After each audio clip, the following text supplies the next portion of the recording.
Là, le mot tel qui me vient, c'est transition écologique, transition économique. Enfin voilà, c'est ce qui me semble le plus juste quand j'entends Transeco.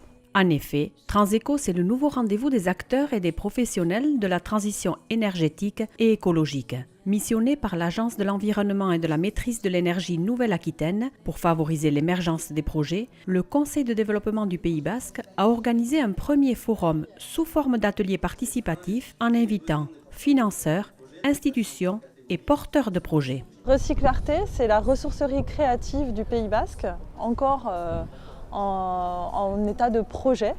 Et aujourd'hui, on est déjà une sorte de mini-recyclerie spécialisée sur le vélo. Et à côté de ça, on fait différents autres types d'ateliers, toujours sur le mode participatif, où en fait, on travaille toujours sur comment réduire les déchets, sensibiliser, passer à l'acte, réparer, réemployer. Mon projet, c'est une champignonnière urbaine, durable et solidaire.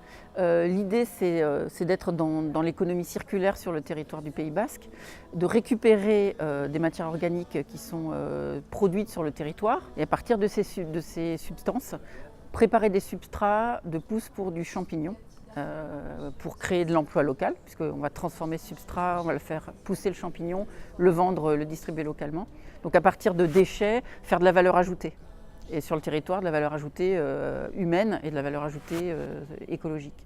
Moi je suis porteur de projet, clairement inscrit dans cette dynamique avec iCleanMySea, une entreprise de l'économie sociale et solidaire. La volonté d'aller collecter les déchets en mer, elle s'inscrit dans cette démarche de la transition écologique et donc je cherche des soutiens et de m'entourer de personnes pour m'aider à porter ce projet ambitieux.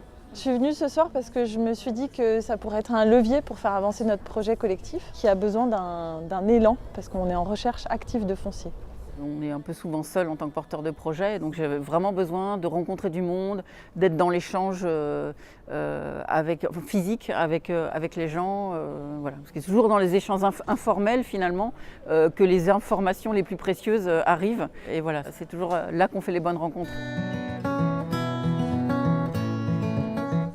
Moi, ce que j'ai compris, c'est que les porteurs de projets sont accompagnés d'une façon pyramidale par des institutions et qu'il manquerait des accompagnateurs qui seraient plus transversaux, mais qui accompagneraient vraiment pendant 3 semaines, 1 mois, les porteurs de projets dans les différentes démarches qu'ils ont à faire, plutôt que ce soit le porteur de projet qui aille dans des institutions, parce qu'en plus l'accompagnateur pourrait comprendre ce que c'est qu'une initiative de territoire et personnelle, ou même collective, puisqu'il y a des projets collectifs, mais le sortirait de son statut de représentant d'une institution. La clé de la progression et donc du succès par la suite, c'est d'avoir la capacité de développer un réseau.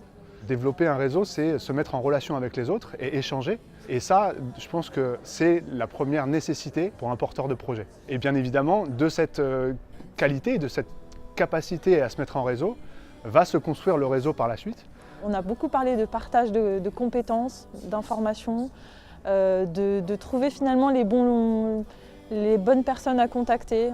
C'est un petit peu un dédale, effectivement, il y a pas mal de structures d'accompagnement, mais voilà, ça peut être vraiment un bon lieu, un bon moyen pour gagner du temps et surtout permettre aux porteurs de projets d'arriver au bout de leur projet. Tout au long de la création de projets, on a besoin d'être entouré de personnes qui soient politiques, qui soient très forts techniquement, des soutiens. Voilà. Pour le montage de projet, en fait, c'est un temps très long. C'est important de pouvoir durer jusqu'au bout de notre projet. Il y a eu certainement beaucoup d'échecs. Il faut être persévérant et je pense que ce genre de structure comme Transeco, ça peut vraiment aider à ce que chaque projet arrive au bout ou alors trouve un nouveau chemin. Nous, en tant que citoyens, on a dit OK pour les outils, les porteurs de projets aussi se sont rendus compte qu'il y avait une multitude d'acteurs et d'accompagnements possibles.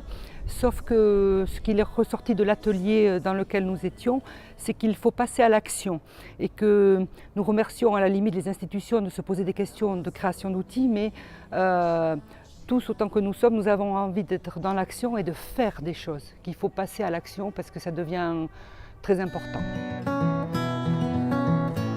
Alors moi je repars d'abord avec le sentiment qu'on n'est pas tout seul, qu'on est une communauté de gens qui avons des idées foisonnantes, très intéressantes et que tout le monde a besoin de se créer en collectif. Qu'est-ce que je retiens?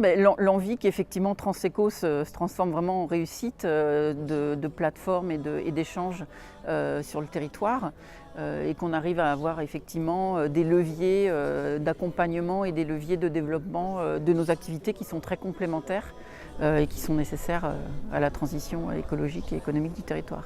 La suite de Transeco va être de conserver les liens et puis les développer encore, essayer de rester à l'écoute des autres projets pour pouvoir apporter éventuellement ce que moi j'ai à apporter et puis essayer de faire en sorte que de cet apport naisse un échange qui sera bénéfique pour les uns comme pour moi-même. Il y a très peu de moments d'échange possibles entre porteurs de projets et d'endroits où on peut aussi potentiellement rencontrer les techniciens de l'agglo, du conseil de développement, enfin voilà, un lieu où on est tous autour d'un même objectif global vers la transition.